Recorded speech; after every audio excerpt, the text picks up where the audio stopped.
Dios te hizo racional, pero te dio la capacidad de creer, de ejercitar la fe. Fe es confiar.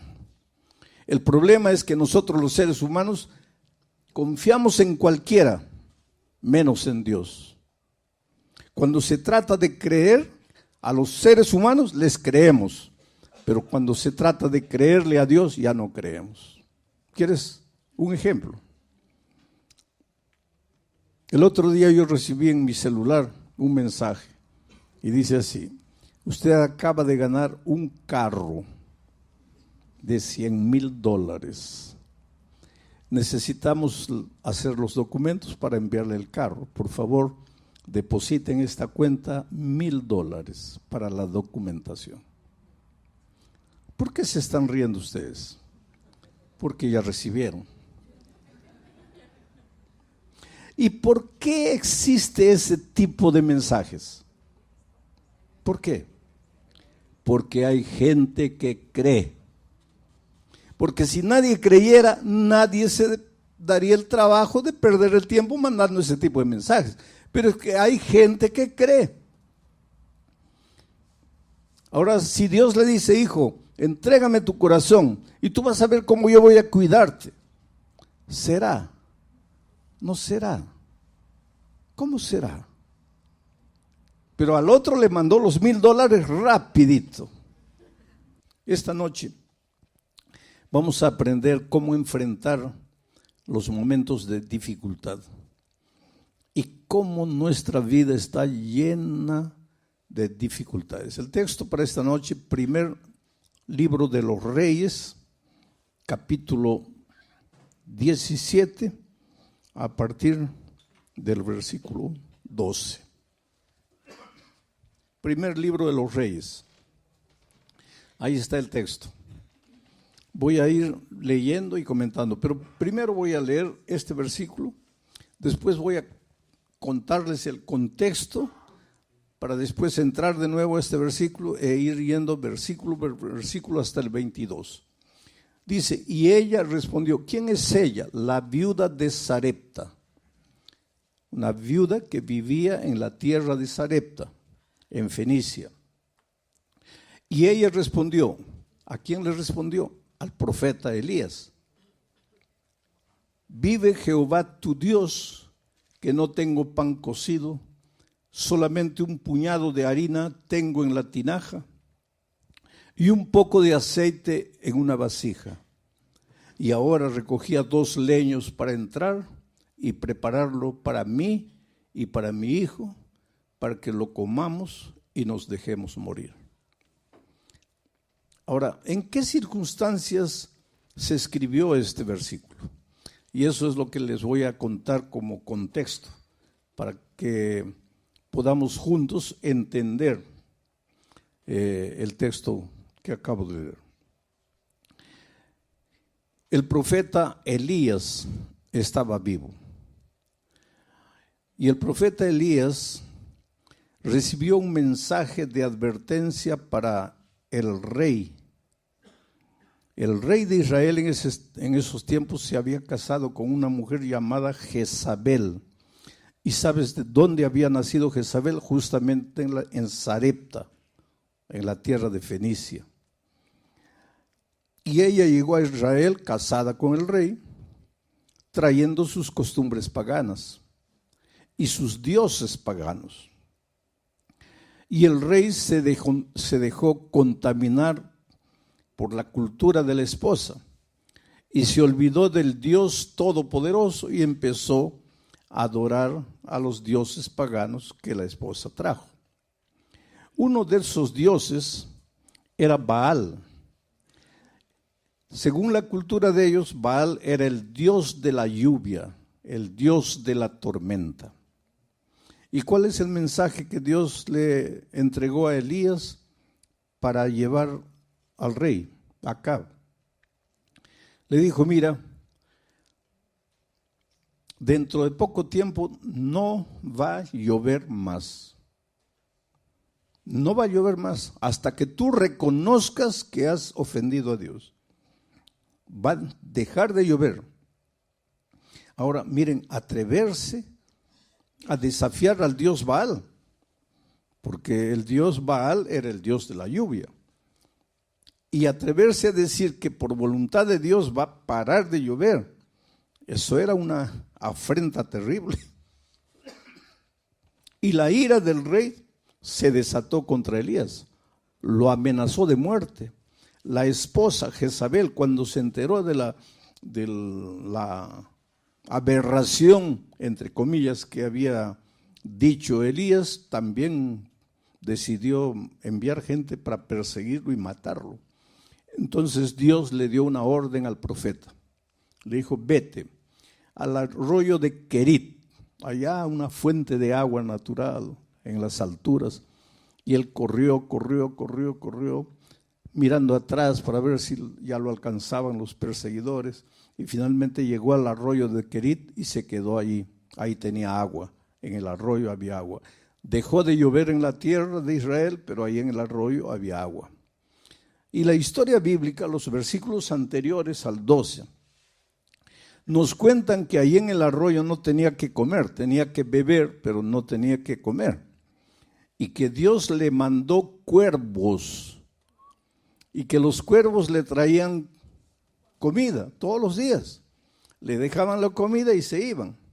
Al día siguiente los cuervos volvían trayéndole comida y se iban. Hay un teólogo alemán famoso que tiene una teoría. Tiene la teoría de la desmitologización de la Biblia. ¿Qué es esta teoría? Él dice, mira, hay que sacarle a la Biblia, hay que sacar de la Biblia todo lo que parece mito. De ahí viene la palabra desmitologización. Hay que sacar de la Biblia todo lo que parece mito. ¿Y por qué este teólogo dice eso? Dice, porque con estas historias de que un cuervo vino trayéndole la comida al profeta, la gente simple va a creer, pero la gente sofisticada, culta, inteligente, racional, nunca va a creer en estas tonterías.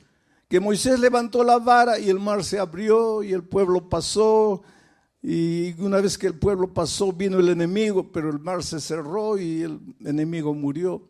¿Quién va a creer eso? Que un cuervo trajo comida. ¿Quién va a creer eso? Que Jesús con un poquito de pan y de pez alimentó una multitud de 15,000. ¿Quién va a creer eso?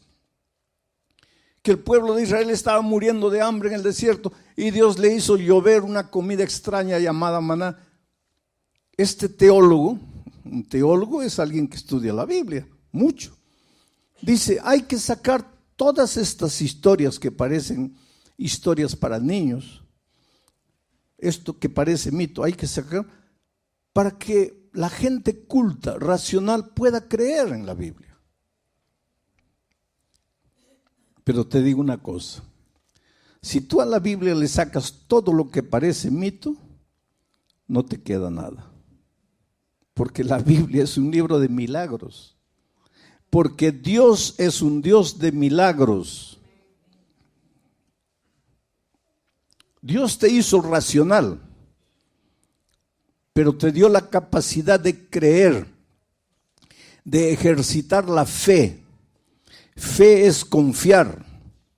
El problema es que nosotros los seres humanos confiamos en cualquiera, menos en Dios.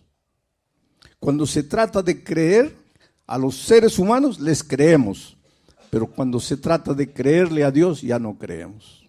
¿Quieres un ejemplo? El otro día yo recibí en mi celular un mensaje y dice así: usted acaba de ganar un carro de $100,000. Necesitamos hacer los documentos para enviarle el carro. Por favor, deposite en esta cuenta $1,000 para la documentación. ¿Por qué se están riendo ustedes? Porque ya recibieron. ¿Y por qué existe ese tipo de mensajes? ¿Por qué? Porque hay gente que cree. Porque si nadie creyera, nadie se daría el trabajo de perder el tiempo mandando ese tipo de mensajes. Pero es que hay gente que cree. Ahora, si Dios le dice, hijo, entrégame tu corazón y tú vas a ver cómo yo voy a cuidarte, ¿será? ¿No será? ¿Cómo será? Pero al otro le mandó los $1,000 rapidito. ¿Te das cuenta cómo somos los seres humanos? En una ocasión, yo estaba en una campaña evangelística así y el pastor me dice, pastor, converse con una señora porque ella ya estudió la Biblia y la estudió con 5 personas diferentes, 5 cursos bíblicos diferentes, pero no se quiere bautizar. Y dígale, explíquele la razón bíblica del bautismo. Y entonces ella vino a hablar conmigo y llegó quejándose, lamentándose. Me dice, pastor, yo tengo que ser agradecida a Dios. Dios me ha cuidado siempre. La única tragedia en mi vida en realidad es la tragedia que arruinó toda mi vida. Y mi tragedia fue casarme, y voy a usar las palabras de ella, con un mujeriego, borracho, ebrio, golpeador de mujeres. Esa fue mi tragedia.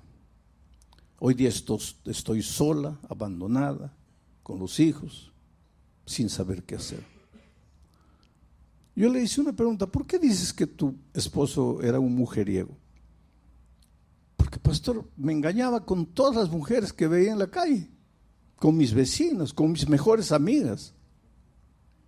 Le digo, pero respóndeme otra pregunta. Y cuando ustedes eran novios, ¿tú no viste ninguna característica de esos en la vida de él?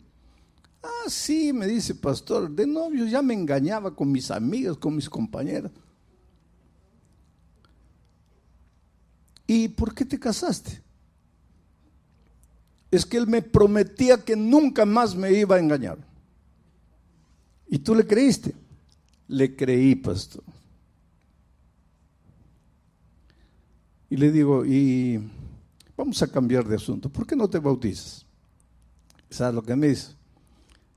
Es que, pastor, yo quisiera bautizarme, pero mis familiares, mis amigos me dicen que me están lavando, haciendo un lavaje cerebral, que me están engañando, que la Biblia ya es un libro antiguo, que eso no es realidad. Me llenan de tantas dudas y yo no sé si creer o no creer. Ahora es interesante, yo no le dije a ella, les estoy diciendo a ustedes. Al mujeriego, borracho, golpeador, en las palabras de ella, le creyó. Y a Dios, no sé si creer, si no creer. Nuestro problema es ese, querido. Que encontramos cosas en la palabra de Dios y las dudas como hormigas carnívoras van subiendo. Pero la palabra de Dios nos sacude. Dice que la Biblia es como una espada de 2 filos que entra y penetra. Y a veces de noche nos atormenta porque sabemos que está escrito, tenemos la Biblia abierta, leemos una vez, está correcto, pero tengo miedo.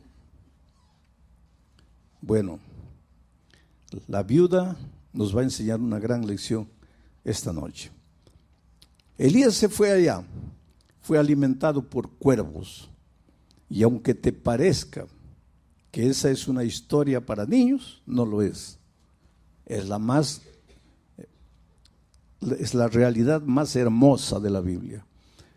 Cuando la razón no te alcanza, cuando las fuerzas no te solucionan el problema, cuando el dominio propio, cuando la lógica humana falla, por favor no te desesperes.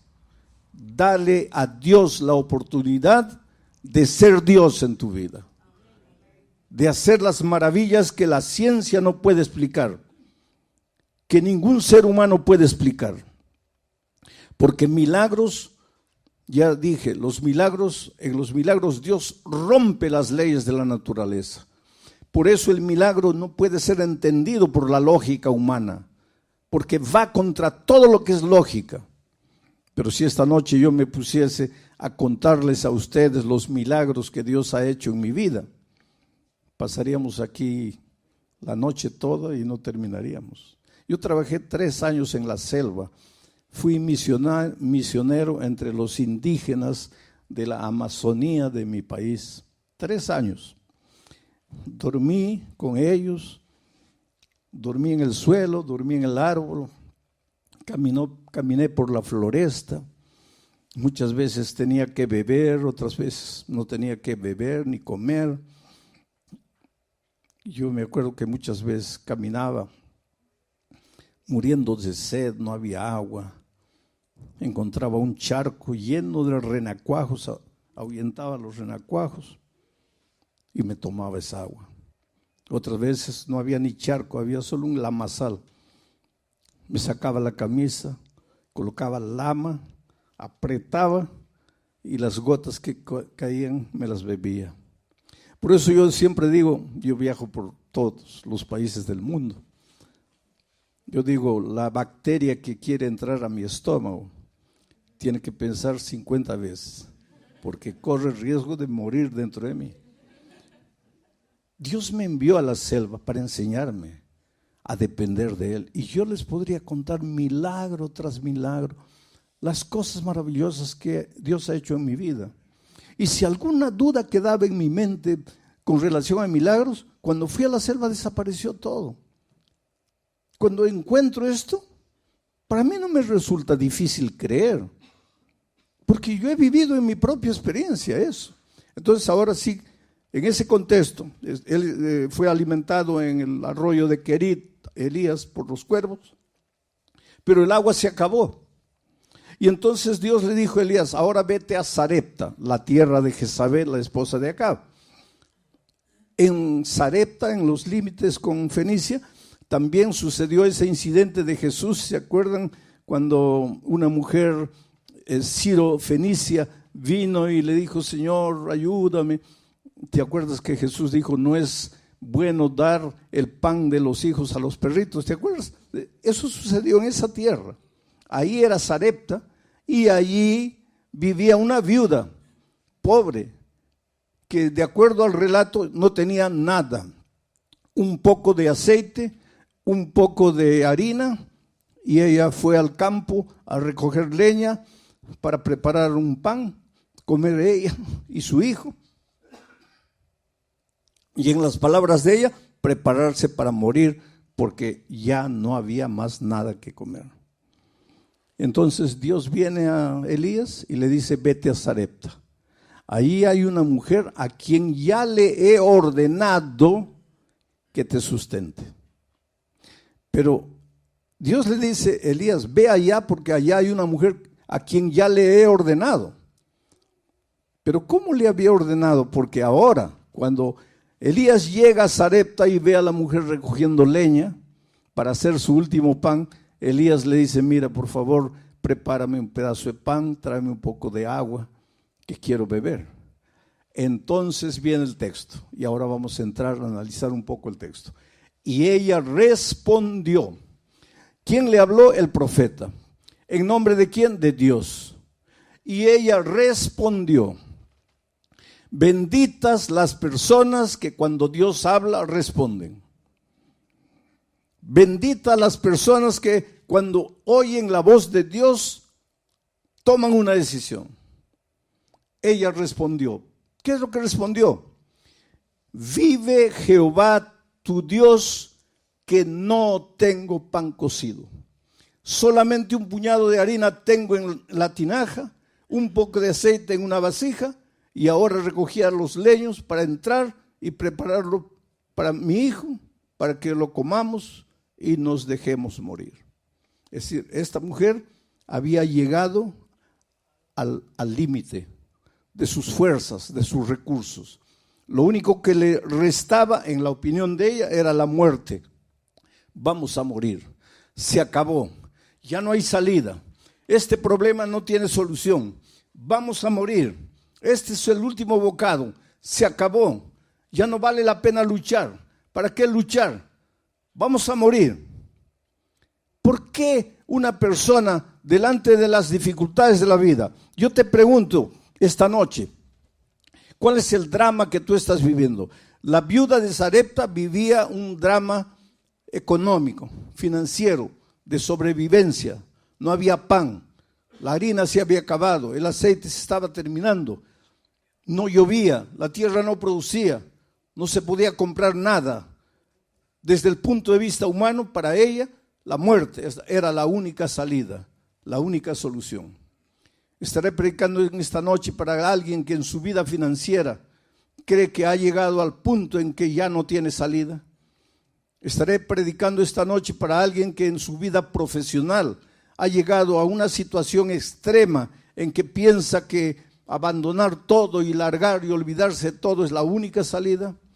Estaré predicando para una familia, una pareja que han hecho de todo para solucionar el drama que viven y están llegando a la conclusión de que el divorcio es la única salida.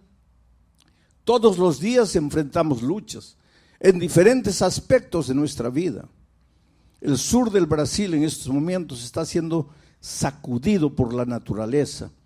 Hace una semana atrás, 10 días, llovió de tal manera que se inundaron ciudades enteras, una ciudad prácticamente desapareció y para remate ahora comenzó a llover hace 3, 4 días nuevamente sin parar. Es prácticamente un diluvio y hay una persona que inclusive clama a Dios y dice: Señor, pero en tu palabra has prometido que nunca más vas a destruir el mundo con agua. ¿Y qué está pasando aquí? El país está viviendo una situación terrible allá en el sur del Brasil. Pero aquí en Ucrania hay gente que no sabe qué hacer, a dónde ir. La guerra está destruyendo y acabando con todo lo que tiene. Y si nos ponemos a hacer un mapa del mundo, veremos que por aquí hay una tragedia, por allá hay momentos en que pensamos que ya no hay salida, ya no hay solución. Ahora, ¿por qué esta mujer pensaba que no había salida? Porque mira la respuesta. Ella respondió, deja en el versículo anterior, en el versículo 2. Y ella respondió: ¿vive Jehová tu Dios? Ahí estaba el problema. Vive Jehová tu Dios. Esta mujer creía en Dios, pero no era su Dios, era el Dios de Elías. Y te digo una cosa, querido, mi Dios no te sirve a ti. Pero no es el mismo Dios, sí, es el mismo Dios. Pero para mí es el mío. Pero tú nunca te apoderaste de Dios. Tú nunca te tomaste de sus promesas. Tú nunca le abriste el corazón. Tú nunca le entregaste el trono de tu corazón. Es el Dios de la iglesia, es el Dios de los otros, pero no es tu Dios. Y cuando Dios es teoría, es concepto, pero no es una persona que forma parte de tu experiencia diaria, en los momentos de crisis, tú vas a llegar a la conclusión de que la única salida es la muerte, porque Dios no es tu Dios. Interesante que el Salmo 23 dice: Jehová es mi pastor. No dice Jehová es nuestro pastor. No dice Jehová es el pastor de otros. Es mi pastor. Tienes que llegar en tu vida a un momento en que te apoderes tú personalmente de las promesas de Dios. En que dejes de creer que los conceptos bíblicos son apenas teoría. En que llegues a tomar los conceptos y hacerlos parte de tu experiencia diaria. Y para eso tienes que sacar el pie de lo conocido y entrar a lo desconocido, aunque lo desconocido te provoque temor. Vamos al siguiente versículo. Elías le dijo: no tengas temor.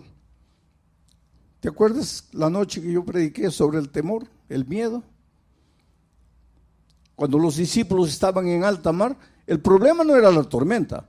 ¿Había tormenta? Sí. ¿Había oscuridad? Sí. ¿Habían olas gigantescas? Sí. Pero nada de eso era problema. El problema era el miedo.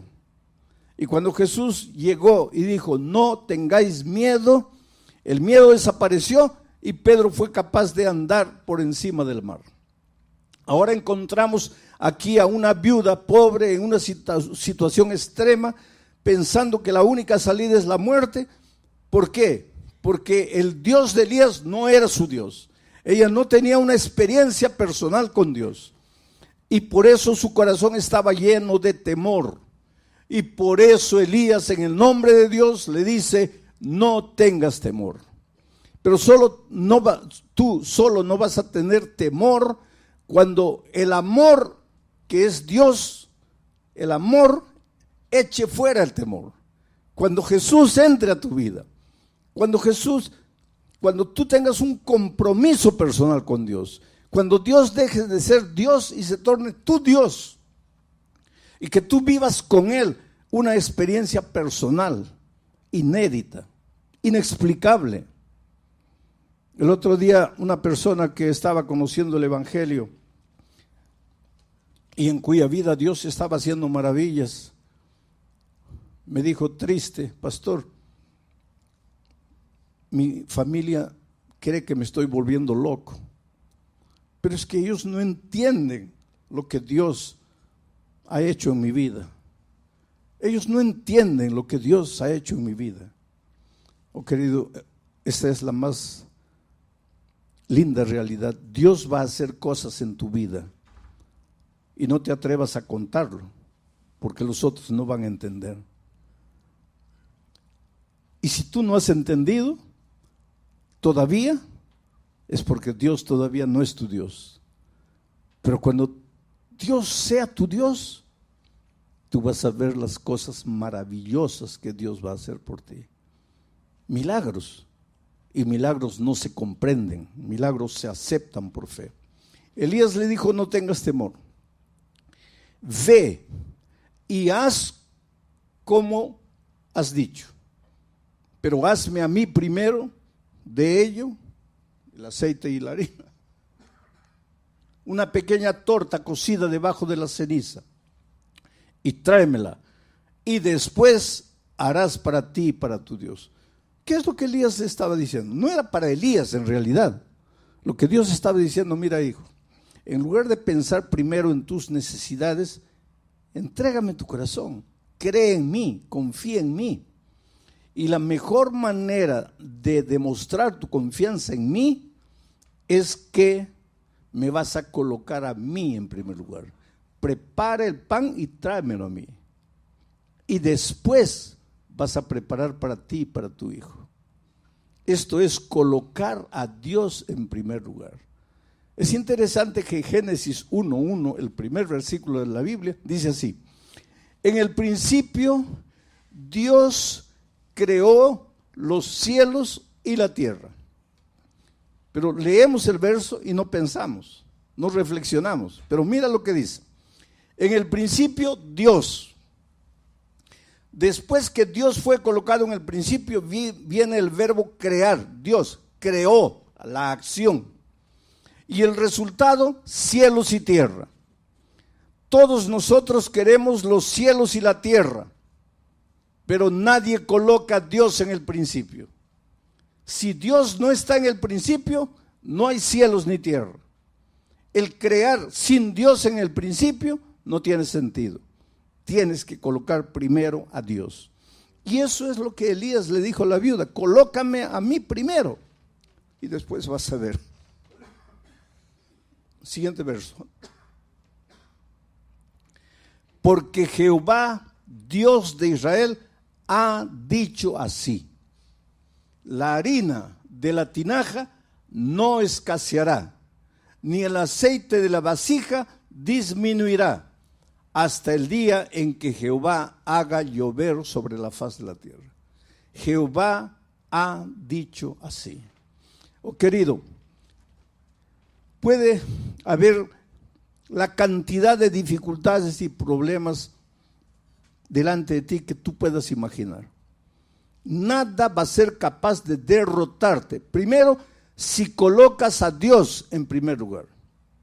Y después, si crees en lo que Dios ha dicho. Y lo que Dios ha dicho está en la palabra de Dios. Es por eso que tienes que estudiar la Biblia. No creas lo que tus otros te dicen. Cree lo que tus ojos ven que está escrito en la palabra de Dios. Cuando alguien pretende enseñarte alguna cosa, que confirma tú con tus ojos que eso está escrito en la palabra de Dios. No creas al ser humano, cree en la palabra de Dios. Y es por eso que estas noches estoy colocando el texto, para que vean que yo estoy explicando el texto, estoy exponiendo el texto, pero es el texto que dice esto: Jehová Dios de Israel ha dicho. Y cuando Jehová Dios de Israel lo dice, puedes creer, puedes sacar el pie del barco y colocar el otro pie en el agua y no te vas a hundir. Avanza sin miedo, porque Jehová, el Dios creador de los cielos y la tierra, ha dicho. Versículo 15. Entonces ella fue, y aquí está el problema con muchos. Está bien, escuchan la palabra de Dios, qué bonito, qué maravilloso, amén, qué extraordinario, pero no das este paso. Ella no se quedó escuchando la palabra de Dios y dijo, qué bonito, qué maravillosa promesa de Dios. No, ella fue e hizo. La palabra de Dios no te ayuda si tú no vas y la practicas, si tú no colocas en acción lo que la teoría dice. Ella fue e hizo como dijo Elías, y comió él, el profeta, y ella y su casa muchos días. Y la harina de la tinaja no escaseó, ni el aceite de la vasija menguó, conforme a la palabra que Jehová Dios había dicho por Elías. 2 veces se repite la palabra de Dios, el dicho de Dios, y la última parte dice, todo se cumplió conforme a la palabra que Jehová Dios había dicho. Todo se va a cumplir en tu vida, querido, conforme a lo que Dios ha dicho en su palabra. Pero para eso tienes que conocer lo que Dios dice en su palabra. Por eso la necesidad de hablar con Dios. En tu vida devocional hay 3 cosas interesantes, si tú quieres crecer en la experiencia cristiana. Primero, Dios tiene que hablar contigo. ¿Cómo? A través de la palabra. Tienes que estudiar la palabra. En segundo lugar, tú vas a hablarle a Dios. ¿Cómo? A través de la oración. Y en tercer lugar, tú y Dios ahora van a buscar otra persona y vas a hablarle del amor de Jesús a esa persona. Cuando haces esas 3 cosas, estudias la Biblia, oras hablando con Dios y buscas otra persona para traerla a Jesús, vas a crecer espiritualmente. La mayoría de los cristianos se limita a estudiar la Biblia y orar, pero no incluyen el tercer elemento de buscar a otra persona para Cristo. Resultado, permanecen enanos espirituales, no crecen, porque la única manera de crecer es a través del ejercicio. Tienes que salir y buscar a otra persona para Cristo. Pero pastor, nadie me va a escuchar. Lógicamente, querido. En este mundo no hay nadie que quiera cambiar de religión. Tú eres adventista, ¿quieres cambiar de religión? No. Entonces, ¿por qué piensas que el musulmán sí quiere cambiar de religión? ¿O por qué piensas que el luterano quiere cambiar de religión? O el testigo de Jehová, o el católico. Si tú no quieres cambiar de religión, nadie quiere cambiar. Entonces, si tú vas a buscar a las personas, queriendo decirles, tú estás equivocado, mi religión es verdadera, esa no es la manera correcta de testificar del amor de Jesucristo. En el Brasil hay un dicho interesante: ¿quieres ser mi amigo? No me hables de política, no me hables de fútbol y no me hables de religión. ¿Quieres ser mi amigo? No me hables de política, que soy de derecha, de izquierda.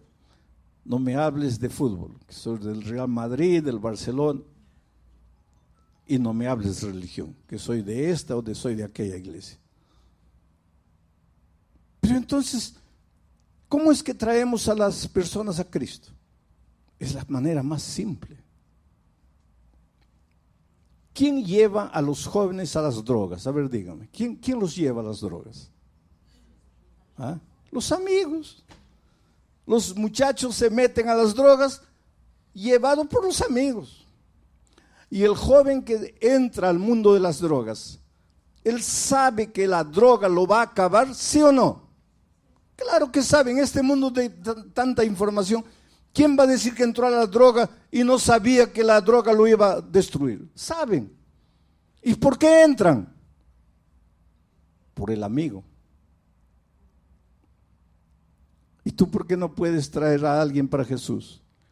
Porque en lugar de llegar a las personas y hacerte amigo de las personas y conquistar el amor de las personas y amarlas, tú vas queriendo cambiarles la religión.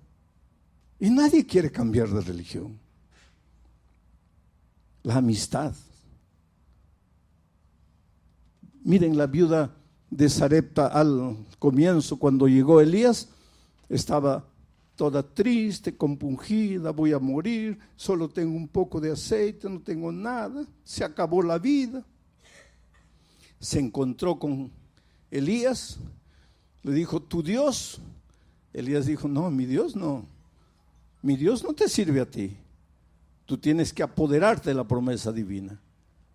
Y ella dijo, yo acepto, y con fe fue, y preparó el pan, y el aceite no disminuyó, y la harina no acabó. Ella hizo conforme al mandato de Dios, y la palabra de Dios se cumplió en su vida. Mi querido amigo, mi querida amiga, no sé en qué país estás, dónde estás. Tal vez en este momento estoy hablando contigo allá en la cámara. Estás en el lecho de un hospital, en la celda de una prisión, solo en tu casa, acostado en tu lecho. Tal vez estás desesperado sin saber qué hacer. Pero yo te digo una cosa, tú eres lo más precioso que Dios tiene en esta vida. Esto ya les he repetido esta semana, no es frase bonita de predicador. Esta es la más pura realidad. Cómo Dios te ama. En una ciudad llamada Cuiabá, allá en el Brasil, en la carretera hay una curva llamada la curva del diablo, porque es una curva cerrada. Y si tú entras a mucha velocidad, te pasas y abajo está la boca del infierno. Y ahí nadie te saca.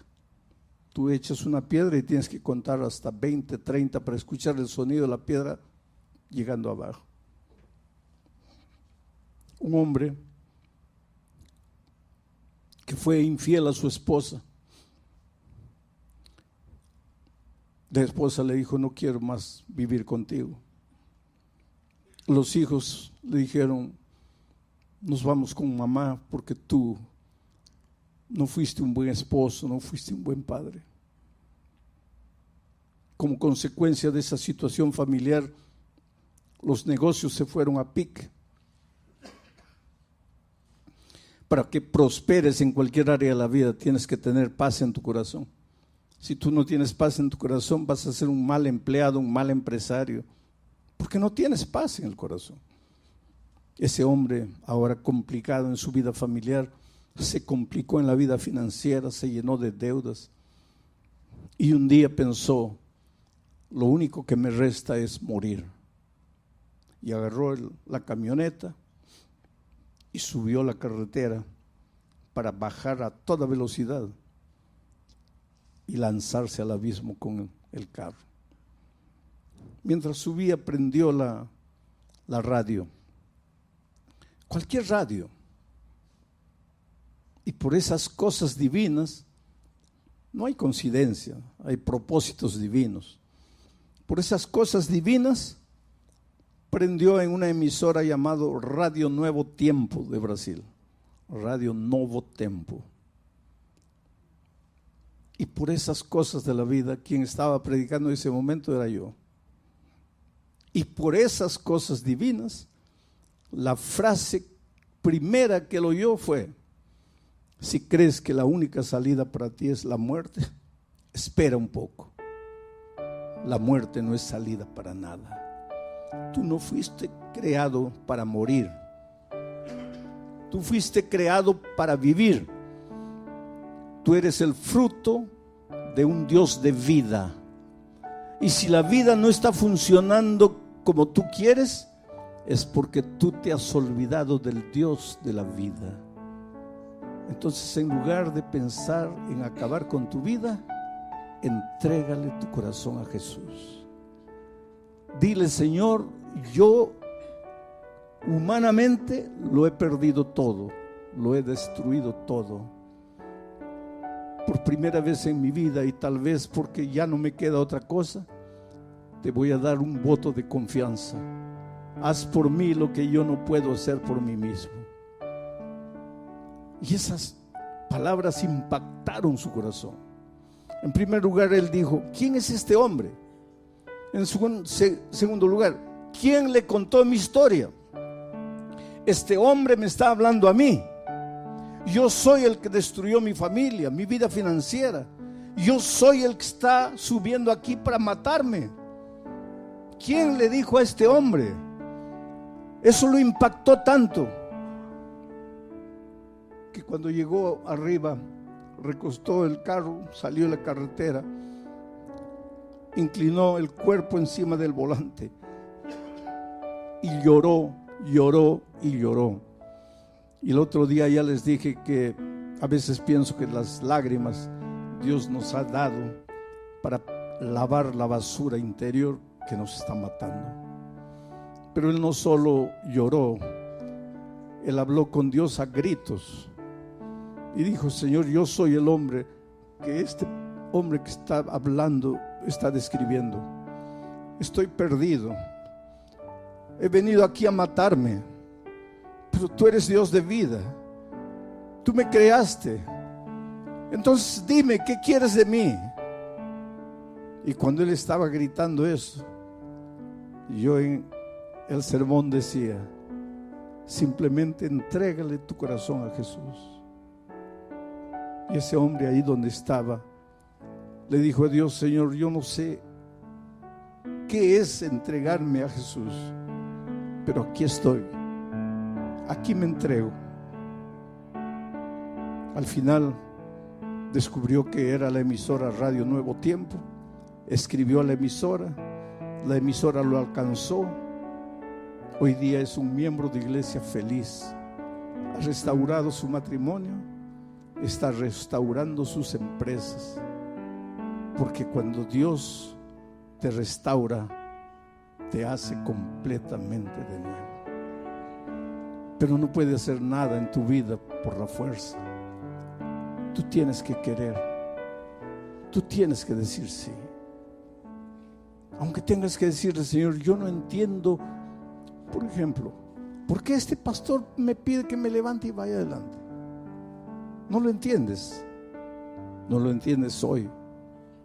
Un día lo vas a entender.